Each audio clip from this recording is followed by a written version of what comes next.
Focus TV ప్రేక్షకులకు నమస్కారం. ఈరోజు మన ఫోకస్ టీవీలో ముఖాముఖి కార్యక్రమానికి ముఖ్య అతిథి అందరికీ సుపరిచితుడే.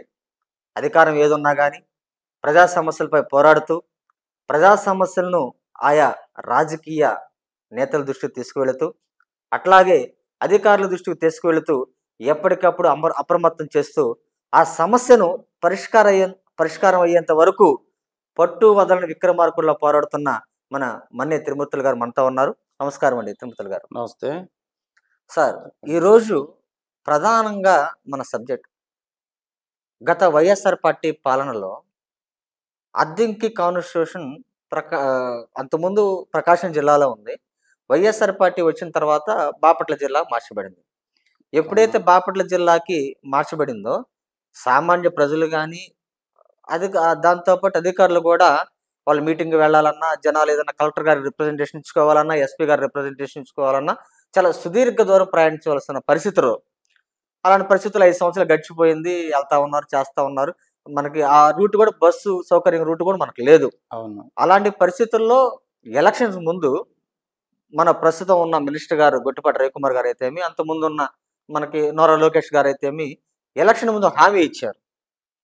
మేము అధికారంలోకి వస్తే వచ్చిన 90 రోజుల్లో ఖచ్చితంగా బాపట్లలో ఉన్న అద్దంకి కాన్స్టిట్యూషన్ ప్రకాశం జిల్లాలో కలుపుతామని మాట ఇచ్చారు. ఆ మాట ప్రకారం నేడు మొత్తం పేపర్ వర్క్ అంతా జరిగిపోయింది. బిల్లు కూడా ఆమోదించడం జరిగింది. దీని మీద మీ ఒపీనియన్ అండి? గత ప్రభుత్వం 2022లో ఈ జిల్లాల పునర్విభజనలో భాగంగా రాష్ట్రంలో కొన్నిటిని మార్పు చేర్పులు చేశారు. దానిలో భాగంగా అద్దంకి నియోజకవర్గాన్ని బాపట్ల జిల్లాలో కలపాలని తీర్మానం చేశారు. తీర్మానం చేసిన వెంటనే అద్దంకి నియోజకవర్గం మొత్తం కూడా ఆందోళన చేపట్టారు. ఎందుకంటే ఒంగోలు మనకి దాదాపుగా 35 కిలోమీటర్లు, దాదాపు బాపట్ల అద్దంకి నుంచే వేసుకుంటే 90 కిలోమీటర్లు, 95 ఉంది. సంతకాల సేకరణ అని ఉద్యమాలు అయ్యి మొత్తం. అవునవును, అది కూడా చేసాం. డిస్టెన్స్ వచ్చేటప్పటికి అద్దంకి నుంచే దాదాపు 90 ఉంది. ఇంకా సంతమాగులూరు మండలం కూడా దీంట్లోది కాబట్టి అటు ఎల్ల చెరువు అటు నుంచి చూస్తే ఒక్కొక్క విలేజ్ 100-110 కిలోమీటర్లు కూడా వస్తుంది.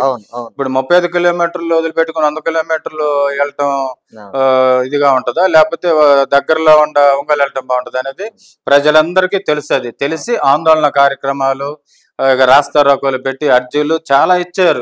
చివరికి ఇక రిలే నిరాధ్యక్షులు మండు టెండలో రిలే నిరాధ్యక్షులు 4 రోజులు చేస్తాం ప్రజా సంఘాల తరఫున. పార్టీలు, తెలుగుదేశం పార్టీలకు అతీతంగా ప్రజలు ప్లస్ పట్టణ ప్రజా సంఘాలు అందరూ కూడా రోజు ఒక ప్రసల్లో దాంట్లో పాల్గొనని వాళ్లే లేరు. నిజంగా పార్టీలకు అతీతంగా పాల్గొన్నారు. ఎందుకంటే ప్రజా సమస్య కదా అది. ఇప్పుడు ఒంగోలు పక్కన అద్దంకి, అసలు అద్దంకి ఒంగోలుకి ఎంత అవినాభావ సంబంధం ఉంది. చరిత్ర తీసుకుంటే దాదాపుగా టంగుటూరు ప్రకాశం పంతులు గారు కాడి నుంచి ఆయన అద్దంకిలో చదువుకున్నాడు. మ్యారేజ్ కూడా అద్దంకిలోనే, టంగుటూరు ప్రకాశం పంతులు గారు. అలాంటి చరిత్రలో అద్దంకి అవినాభ సంబంధం వదిలిపెట్టి అక్కడికి వేస్తున్నారు ఏంటి అని చెప్పి ప్రజలు భయాందోళనకు గురయ్యి అంత దూరం పోలేమని రిలే నిర్దక్షులు చేసినా కూడా అది ఫలితం లేదు. ఇక చేసేసారు. ఆ రోజు నుంచి ఈ రోజు కూడా అసలు ఈ రోజు కూడా సరైన బస్ సౌకర్యం లేదు. అక్కడ గవర్నమెంట్ ఆఫీసులో చిన్న పబ్లిక్ ఇది పెట్టి జనాలలో పెట్టి పబ్లిక్ ఆఫీసులు ఇబ్బంది పడుతున్నారు. బయలుదేరాలి. అసలు బస్ సౌకర్యం లేదు కదా. ఎంత దారుణం అంటే నిజంగా. అదే ఇప్పుడు ఏ ప్రభుత్వం అయినా కూడా ప్రజల అభిప్రాయాలను పరిగణలోకి తీసుకోవాలి. అలా పరిగణలోకి తీసుకోకుండా ఇది చెప్పి ఆ రోజు చెప్పాం. ఆ రోజు ఆందోళనతో పాటు రిలే నిర్దక్షులతో పాటు పోస్ట్ కార్డు ఉద్యమం చేసాం. పోస్ట్ కార్డు ఉద్యమం అలా ఇంకా 1,00,000 సంతకాల సేకరణ, రెవెన్యూ డివిజన్ కోసం 1,00,000 సంతకాల సేకరణ చేసాం. అట్లా పోస్ట్ కార్డు ఉద్యమం చేసాం. ఆ రోజు చంద్రబాబు నాయుడు గారు ముఖ్యమంత్రి 19లో, ఇప్పుడు 18లో పోస్ట్ కార్డు ఉద్యమం కూడా చేసాం రెవెన్యూ డివిజన్ కోసం. తర్వాత గవర్నమెంట్ మారింది, ప్రకాశం జిల్లాలో ఉన్న అద్దంకి తీస్తే బాపట్లేశారు. ఈ 2 సమస్యల మీద ఈ ప్రజలు ఎలా ఇబ్బంది పడతారని ఫ్యూచర్ దృష్టిలో పెట్టుకొని ప్రజా సంఘాలను కలుపుకొని వచ్చే పార్టీలకు అతీతంగా ప్రజలను కలుపుకొని అద్దంకిలో ఉన్న ప్రతి సంఘం, ఆఖరికి సాహిత్యక సంస్థ సేవా సంఘాలతో పాటు టైలర్స్ సంఘాలు, స్టూడియోలు, రిటైర్డ్ ఎంప్లాయీస్, అలాగే ఎంప్లాయీస్, లాయర్స్, డాక్టర్స్, ఇంజనీర్స్, మొత్తం విద్యార్థులు సహా మొత్తం కూడా మహిళలు కూడా మొత్తం కట్టుకొట్టి కూర్చున్నారు. ఎందుకంటే ఒక ఉద్యమంలాగా జరిగింది కాబట్టి అది ఆ రోజున 19లో జనరల్ ఎలక్షన్ లో ఇక్కడ అద్దెంకులో జరిగిన బహిరంగ సభలో లోకేష్ బాబు గారు హామీ ఇచ్చారు. ఇటు ప్రజా సమస్య అనే దీన్ని తప్పకుండా ఎలక్షన్ వచ్చిన రోజుల్లో 100 రోజుల లోపు నేను కలుపుతాము, ప్రకాశం జిల్లాలో ఉంచుతాము అద్దెంకి నియోజకవర్గాన్ని అని చెప్పి హామీ ఇచ్చారు. అట్లాగే దానికి అనుగుణంగా రెవెన్యూ డివిజన్ కూడా 2018లో దానికోసం కూడా పోరాడు. 57 రోజులు రెవెన్యూ చేస్తాం మొన్న టెండర్లో. పోలీసులు ఉత్తర్వుల మీదకి ఆపేసాం. అది కూడా 46, 45, 43 డిగ్రీల సెంటిగ్రేడ్ వస్తుంటే ఇబ్బంది పడతారని చెప్పి పోలీసులు ఉత్తర్వుల మేరకు ఆపేసాం అనమాట. అలాంటి ఉద్యమంలో భాగంగా ఈ రోజు కూటమి ప్రభుత్వం వచ్చిన తర్వాత ప్రజల అర్జీలను పరిగణలోకి తీసుకొని నాటి ఉద్యమాన్ని పరిగణలోకి తీసుకొని ప్లస్ ఈ రోజు రాష్ట్ర విద్యాశాఖ మార్చులు గొట్టిపేట రవికుమార్ గారి కృషి మేరకు చంద్రబాబు నాయుడు గారు కానీ లోకేష్ గారు కానీ వాళ్ళని ఒప్పించి ఈ రోజు ప్రజల కళ నెరవేరేటట్లు చేశారు. అందుకు కృషి చేసిన శాసనసభ్యులు, మంత్రివర్యులు రవికుమార్ గారికి అందరూ కూడా ధన్యవాదాలు తెలియజేయాలి. ఎందుకంటే ఎన్ని ఉద్యమాలు చేసినా ఎంత చేసినా కూడా అటు కూడా ప్రయత్నం చేయాలి కదా, మనం చేయకపోతే ఉపయోగం ఏముంది. కాబట్టి ప్రజా సమస్యలు తెలుసుకొని రవికుమార్ గారు ఈ రోజు అది చేశారు. కాబట్టి అద్దెంకి నియోజకవర్గం ప్రజలందరూ కూడా హర్షధ్వానాలు వ్యక్తం చేస్తున్నారు. ఎందుకంటే ఏ పార్టీ అధికారులు వచ్చేసినా గానీ ఎవరు పార్టీ చూడలే. ఇప్పుడు వచ్చి ఆయన రవికుమార్ గారు చేసిన ఎవరు చూడాల. కాకపోతే అందరూ ప్రకాశం జిల్లాలో కాబట్టి ప్రజలందరూ హర్షిస్తున్నారు. మన జిల్లా ప్రజలైనా సరే మన అందరూ. రవికుమార్ గారు కూడా ఎలక్షన్ ఒకటే అన్నారు, నాకు ఎలక్షన్ అప్పుడే పార్టీ, తర్వాత ప్రజలందరూ కూడా నా తమ్ముళ్ళు అని చెప్పారు. అట్లాగే ఉన్నారు కాబట్టి ఈ రోజు ఇది కళ నెరవేర్చారు. మీరు ఇందాక గుర్తు చేశారు, ప్రకాశం జిల్లాలో కలవటం ఒక ఎత్తు అయితే రెవెన్యూ డివిజన్ మనకున్న 5 మండలాలతో పాటు మనకు వస్తే దర్శి గాని, ముళ్ళమూరు గాని, కురిచేడు గాని ఇవన్నీ కూడా ఒక డివిజన్లు ఏర్పడుతుంది. ఆ డివిజన్లు ఏర్పడినప్పుడు ముఖ్యంగా మనకున్న ఉపయోగం ఏంటి? ప్రత్యేక రెవెన్యూ డివిజన్ ఏర్పడింది. ఇప్పుడు ఉపయోగం ఏంటంటే ఇప్పుడు సపోజ్ ఆర్టీఓ ఆఫీస్ కోసం ఇక్కడ ఎంఆర్ ఆఫీస్ కూడా ప్రాబ్లం సాల్వ్ కానీ ఇప్పుడు అధికారులు వెళ్తే ఒక ఎత్తు, అధికారులు లేకుండా ప్రజలు వెళ్ళే పని అయితే వాళ్ళకుండా వ్యవసాయదారులు ఉండారు, లేకపోతే కూలీనాలు చేసుకొని బ్రతికాలు ఉండారు, ఎకరం 6 ఎకరం ఉండేవాళ్ళు, 10 సెంట్లు 20 సెంట్లు. ఆ చిన్న చిన్న సమస్యల కోసం వాళ్ళు చూస్తున్నాగా దినపత్రికల్లో చిన్నదాన్ని కూడా తప్పుపప్పులు పడి సంవత్సరాల తరబడి ఇబ్బందులు పడుతున్నారు. అట్లాంటి వాళ్ళు వెళ్ళాలంటే ఇప్పుడు బాపట్ల వెళ్ళాలంటే అయ్యే పని అసలు అది. అసలు ఎక్కడైనా కూడా ఆర్డీఓ ఆఫీస్కి వెళ్ళాలంటే సామాన్య ప్రజలకు చాలా ఇబ్బందులు పడతారు. ఇది ప్రాక్టికల్ గా చెప్తున్నాం, ఇది మనం చెప్పేది కాదు, ప్రాక్టికల్ చూస్తున్నాం. అట్లాగా ఇప్పుడు జనం పడే ఇబ్బందులు అధికారులు పడుతున్నారు. ఇప్పుడు బాపట్ల వెళ్ళలేక ఇప్పుడు ప్రజలు చెప్పడం కాదు, అధికారులు అడిగితే తెలిసింది. నిజంగా మీటింగ్ అటెండ్ ఇవాళ ఎంఆర్ఓ గారు అక్కడికి వెళ్ళారంటే ఇవాళ రారు అనేది ఖాయం, రేపు కూడా రారనమాట అనేది వీళ్ళు కూడా లెక్కేసుకుంటారు. అందుకని అట్లాంటి ఇబ్బందుల్ని అధిగమించి కూటమి ప్రభుత్వం తీసుకున్న నిర్ణయాలకి అందరూ కూడా కృతజ్ఞతలను తెలియజేస్తున్నాము. ఇంకొక చిన్న మాట అండి, నాకు తెలిసి మీరు టీడీపీలో one of the part. TDP అని కాకుండా నేను అడిగే క్వశ్చన్ స్ట్రైట్ గా సమాధానం చెప్పండి. ఓకే, టీడీపీ అని కాకుండా ఒకసారి మళ్ళీ ఆలోచించుకోండి. ఓకే, ఉన్నది చెప్పాలి. ఓకే, చెప్తాం. మనకి సరే ప్రకాశం జిల్లాలో మన అద్దెంకి కాన్స్టిట్యూషన్ కలిసిందో రెవెన్యూ డివిజన్ ఏర్పడుతుంది, అది ఒక పార్ట్ అయితే ఓకే. మనకి మెయిన్ అద్దెంకులను చూసుకుంటే గుండ్లకమ్మ సమస్య ఎప్పటి నుంచో సుదీర్ఘ సంవత్సరాల నుంచి మనకి అదొక సమస్య ఏర్పడింది. ఈ విషయం గురించి మీరు మంత్రి గారి దృష్టికి తీసుకెళ్లారా? తీసుకెళ్ళాను. మరి అది ఇప్పటి వరకు కూడా పరిష్కారం కాలేదు కదా? కాలేదు, వాస్తవం. అది ఇప్పటి సమస్య కాదండి, అది దాదాపుగా ఒక దశాబ్ద కాలం పడి దాని మీద ఫైట్ చేస్తున్నాం. ఎందుకంటే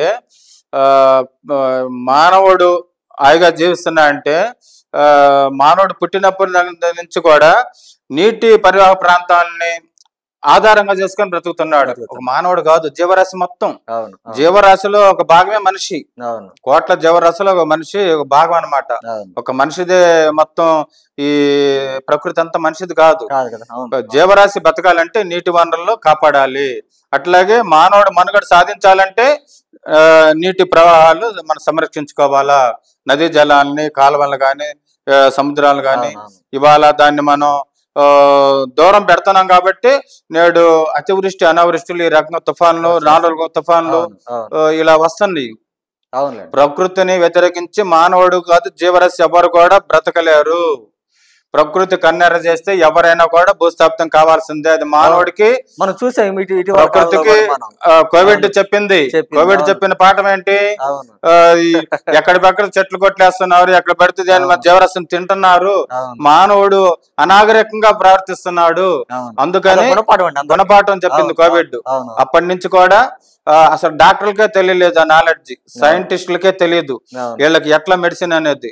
రోజు మార్చి రోజు రీసెర్చ్ ప్రకారం చేశారా, దీనికి టాబ్లెట్ వేస్తే సరిపోయిద్ది, దీనికి ఇది వైద్యం చేస్తే సరిపోయిద్ది అని రోజు రోజుకి డాక్టర్లు శాస్త్రవేత్తలు కూడా తెలుసుకున్నారు దీనికి ఏ మెడిసిన్ వాడాలి. నిజంగా అప్పటి వరకు కూడా తెలియదు అనమాట. అవునవును. అలాంటిది ప్రకృతి కన్నెర చేస్తే ఏదైనా కూడా ఇది అయింది. అందుకనే మన నీటి పరివార ప్రాంతాలను కాపాడుకోవాలి. అందుట్లో మనకి గుళ్ళకమ్మ ప్రధానమైంది. దాని గురించి మీరు కోర్టులో కూడా ఏదో వేసాం, కోర్టులో కూడా వేసాము. అవును. అది కోర్టులో జరుగుతుంది. అది ఇటీవల అది కొట్టేయడం జరిగింది. దాన్ని గ్రీన్ ట్రిబ్యునల్ వేస్తాం. అది తప్పకుండా పాత గుళ్ళకమ్మని ప్రజలకు చూపించే వరకు ఉద్యమం కొనసాగిద్ది. ఎందుకంటే ఈ జీవరాశి మనుగడ కోసం, ఒక మనం కోసం, ఇప్పుడు మనం హాయిగా జీవిస్తున్నాము. ఎట్లా జీవిస్తున్నాం? మన గతంలో ఉన్న పెద్దల మహానుభావులు ఎంతో కొంత మన ప్రకృతిని ఇచ్చారు. మన స్వేచ్ఛగా హాయిగా స్వేచ్ఛవాయులు పీల్చుకుంటున్నామంటే స్వాతంత్రంలో ఎంతోమంది మహానుభావులు చరిత్రకు ఎక్కని మహానుభావులు వాళ్ళ త్యాగం చేశారు, కుటుంబాలతో సైతం ఆస్తిపాస్తులు త్యాగం చేశారు. కొంతమంది చరిత్ర కూడా తెలియదు నిజంగా. అలాంటి వాళ్ళందరూ కూడా ఇప్పుడున్న వాళ్ళు చేతులెత్తి నమస్కారం పెట్టాలి. మనకేమైందిలే, సొసైటీతో మనకేం పని, దాంతో మనకేం పని, ఆ సంస్థ మనకేం పని అనుకున్న వాళ్ళు చరిత్రహీనులు అవుతారు.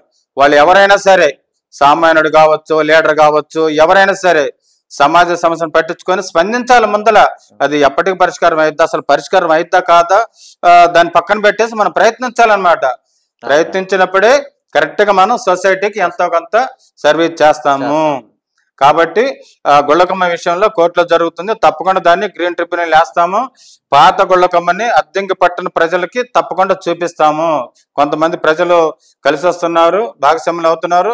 తప్పకుండా వచ్చాము, ముందుకు పోతే తప్పితే వెనకడుగేసే ప్రశ్నే లేదు.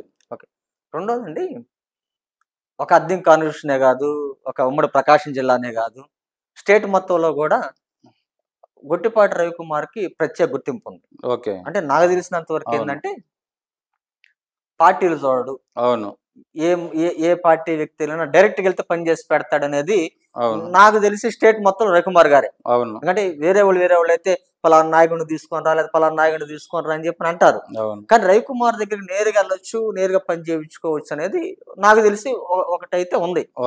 అయితే ఇలాంటి పరిస్థితుల్లో మనకి అద్దెంకిలోనే మనకి రేణంగవరిలో రూట్ లో గానీ, ఆ తర్వాత కొన్ని మన కోర్సుపాడు మండలం సరికి రాయనతలో వెళ్లే రోడ్లో గానీ కొన్ని రోడ్లు అనేవి కొంచెం అస్తవ్యస్తంగా ఉన్నాయి. అంటే గవర్నమెంట్ వచ్చింది అన్ని చోట్ల చేసుకుంటున్నారు. ఇప్పుడు ఇవాళ గుడిపాడు ఉంది, గుడిపాడు ఎప్పటి నుంచో ఉన్న సమస్య అది. అలాంటి సమస్యకి ఈ రోజు పులి స్టాప్ పెడుతూ శంకుస్థాపన చేశారు, ఆ రోడ్డు వేస్తున్నారు, రైతులకు ఇబ్బంది లేదు. అభివృద్ధి జరగలేదు అంటున్నావు, 100% అభివృద్ధి జరిగింది అద్దె కాన్స్టిట్యూషన్ లో. రైతులు గ్రామీణ ప్రాంతాల్లో అస్తవ్యస్తంగా రోడ్లు బాగుపడ్డాయి. సైడ్ డ్రైన్స్ లేక సుదీర్ఘంగా ఎంతో మంది ప్రజలు ఇబ్బంది పడతా ఉన్నారు, సైడ్ డ్రైన్స్ వేసుకొస్తూ వస్తున్నారు. కానీ అభివృద్ధి జరగలేదు అంటలేదు. కానీ కొన్ని చోట్ల ఇలాంటి ప్రమాదాలు జరిగే పరిస్థితి రేణంగవరం రోడ్ లో ఉంది. ఒక నైట్ టైంలో ఒక తెలియని వ్యక్తి పోతే అది పొరపాటున ఆ గుంటలో పెడితే ప్రాణాలు పోయే పరిస్థితి ఉంది. అది మీరు కూడా ఒకసారి వీడియో తీసి కూడా పెట్టారు. ఈ రోజు వరకు అధికారులు కూడా చలనం లేదు. మరి దాని గురించి ఏమన్నా మినిస్టర్ గారి దృష్టికి కానీ లేదా అధికారుల గారి దృష్టికి తీసుకోవడం జరిగిందా?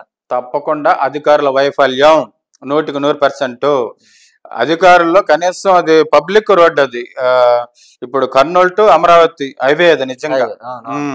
అది ఆ రోడ్ లో దాదాపుగా నైట్ 20-30 టూరిస్ట్ బస్సులు కూడా వెళ్తాయి. అటు అమరావతి నుంచి కానీ, వైజాగ్ నుంచి కానీ, పైనుంచి కూడా కర్నూలు వెళ్తాయి. అసలు బస్సులు కార్లు అట్టుంచు, మోటార్ సైకిల్ వెళ్లే వాళ్ళు బైక్స్ రేత్రికన్నా దాంట్లో పెడితే అవుట్ అనమాట. మొన్న ఒకళ్ళు పడ్డారు. అందుకని అప్పుడే నేను స్పందించి పేపర్కి ఇచ్చాను. అది ఈ రోజు కూడా అది ఆర్ఎంబి అధికారులు స్పందించి బాగు చేయలేదు. అది అధికారులు పూర్తిగా 100% నిర్లక్ష్య వైఖరి, అధికారుల వైఫల్యం. ఎవరైనా అమాయకులు పడిపోతే ఎవరి ప్రాణాలు వాళ్ళు ఇస్తారా? ఎవరు?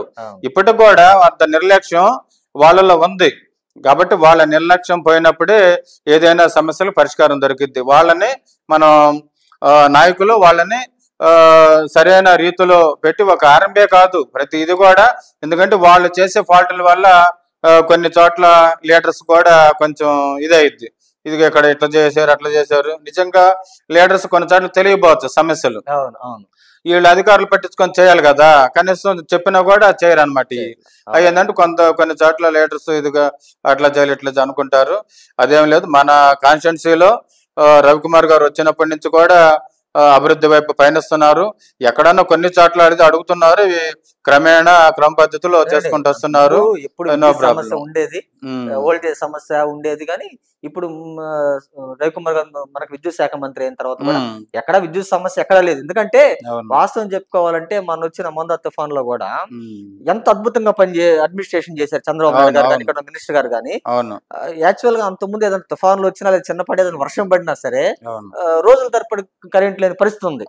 కానీ ముందుగా ఎక్కడన్నా పోల్స్ ఆ తుఫాన్ దాటికి పడిపోయినా కానీ వెంటనే ఎలక్ట్ చేయటం, మళ్ళీ పోల్స్ ఏర్పాటు చేయటం, లైట్లు ఏర్పాటు చేయటం జరిగింది. ఎక్కడ పవర్ కి ఇబ్బంది పడలేదు. లో వోల్టేజ్ సమస్య కూడా నాకు తెలిసి ఏ గ్రామాల్లో లేదు. అన్ని గ్రామాల్లో సఫిషియెంట్ పోల్స్ కూడా ఇచ్చున్నారు.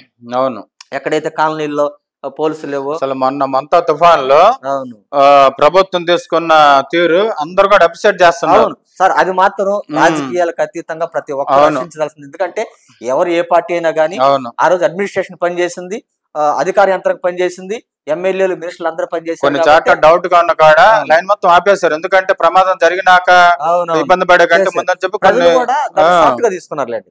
అవును, ఆ రోజు కరెంట్ పవర్ ఈ రోజు నైట్ నుంచి రేపు మార్నింగ్ దాకా ఉండదని దాన్ని కూడా ప్రజలు అవేర్నెస్ చేశారు. ఇప్పుడు గవర్నమెంట్ అధికారులు చేసిన అధికారులు ప్రజల్ని అవేర్నెస్ చేశారు కాబట్టి ఎవరికి కనీసం ఇంతకుముందు తుఫాన్లో నష్టాన్ని చూస్తే ఇప్పుడు మనం చూస్తే చాలా తేడా ఉందన్నమాట. దాదాపుగా 100% తేడా ఉందన్నమాట. అలాంటి వాటి ఇప్పుడు అద్దెంకులో కొన్ని వేల స్తంభాలు వేసారు, పెద్ద టవర్స్ వేసారు. అవి ఫ్యూచర్ లో కూడా ఇంకా 60 ఏళ్ళు 70 ఏళ్ళు కూడా ఇబ్బంది లేకుండా. అది మనకి రవికుమార్ గారు విద్యుత్ శాఖని ఇవ్వటం మన అదృష్టం నిజంగా. ఎందుకంటే పట్టు ఉంది. ప్రతిపక్షంలో ఉన్నప్పుడు కూడా మెయిన్ ఎక్కువ రైతుల సమస్యల్ని, విద్యుత్ సమస్యల్ని, రైతులకి ఇబ్బంది పడతా ఉన్నారు, కరెంట్ లేక పొలాలు ఎండిపోతా ఉన్నాయి, నీళ్లు లేక అనేది కూడా ఎన్నోసార్లు అప్పుడు కూడా ప్రతిపక్షంలో ఉన్నప్పుడు కూడా ఒక మంచి ఉద్యమమే చేశాడు అన్ని గ్రామాల్లో రైతుల గురించి కానీ, సువావతల రైతుల గురించి కానీ టోటల్ గా. కాబట్టి ఆ శాఖ ఇటు వల్ల న్యాయం జరిగింది. కరెక్ట్ గా పనిచేసే మనిషికి కరెక్ట్ శాఖ ఇచ్చారు. ఇప్పుడు కరెక్ట్ ఫలితాన్ని ఇస్తుంది. నిజంగా స్టేట్ అంతా కూడా చూసుకోవాలి కదా. చిన్నగా మన చాలా చోట్ల ఇంప్రూవ్మెంట్ డెవలప్మెంట్ బాగా ఇదవుతుంది. అన్ని చోట్ల కూడా స్టేట్ లో అసలు ఇవాళ సోలార్ అదొక ఉద్యమం లాగా సాగుతుంది. రవికుమార్ ఆధ్వర్యంలో ఆయన చెప్తున్నాడు. దానికి పెట్టుకుని ఆఖరికి వ్యక్తిగతంగా కూడా మీరు పెట్టుకొని చెప్తున్నారు, పబ్లిసిటీ చేస్తున్నారు. ఎందుకంటే ఫ్యూచర్ లో ఈ కరెంటు మీద ఆధారపడకుండా ఇప్పుడు బొగ్గు కానీ డీజిల్ కానీ వీటితో పని లేకుండా సోలార్ తో వెళ్తే ఫ్యూచర్ లో అసలు ఎలాంటి ఇబ్బంది ఉండదు. మనం ఎలాంటి సరే ఇవాళ స్టేట్ లో ఎన్ని ప్రాజెక్టులు జరుగుతున్నాయి సోలార్ మీద. అసలు సోలార్ లేకుండా ఇప్పుడు బస్సులు, ఇప్పుడు బ్యాటరీ వెహికల్స్ ఎన్ని, ఇప్పుడు తిరుపతికి అచ్చం బ్యాటరీ బళ్ళు వదులుతున్నారు. ఇప్పుడు స్టేట్లు ఎన్ని వందల బళ్ళు వదులుతున్నారు అనమాట. ఆ రకంగా ఇప్పుడు కూటమి ప్రభుత్వంలో ఈ రోజు కూడా డెవలప్మెంట్ నిదర్శనం ఏంటంటే ప్రభుత్వ రంగ బ్యాంకులు దాదాపు 15 ఇన్సూరెన్స్ వాటికి central finance minister Nirmala Sitharaman ఈ రోజు కూడా శంకుస్థాపన చేశారు. దాదాపుగా 1328 కోట్ల పైగా వాటిలో పెట్టుబడి పెడుతున్నారు అన్నమాట. దాంట్లో దాదాపుగా 16,000 మందికి ఉద్యోగాలు వస్తాయని చెప్తున్నారు. నిజంగా అది మామూలు విషయం కాదు కదా. అది దాదాపుగా ఒకే రోజు శంకుస్థాపన ఇన్ని బ్యాంకులకి ఒకే రోజు అమరావతి హెడ్ క్వార్టర్ లో చేస్తున్నారంటే మామూలు విషయం కాదు. అట్లాగా పెట్టుబడులు తీసుకొస్తున్నారు ప్రతి రంగంలో కూడా. ఎందుకంటే గతంలో ఉన్న ప్రభుత్వం మనం ఏదో ఒకటి బేరీజ్ వేసుకొని ప్రజలకి తేడా చూపించాలి, డెవలప్మెంట్ చూపించాలా అనేది కసితో పనిచేస్తున్నారు. ప్రజల్ని డెవలప్మెంట్ చేయటమే మన చేసిన దానికి నిదర్శనం అయితే అనమాట.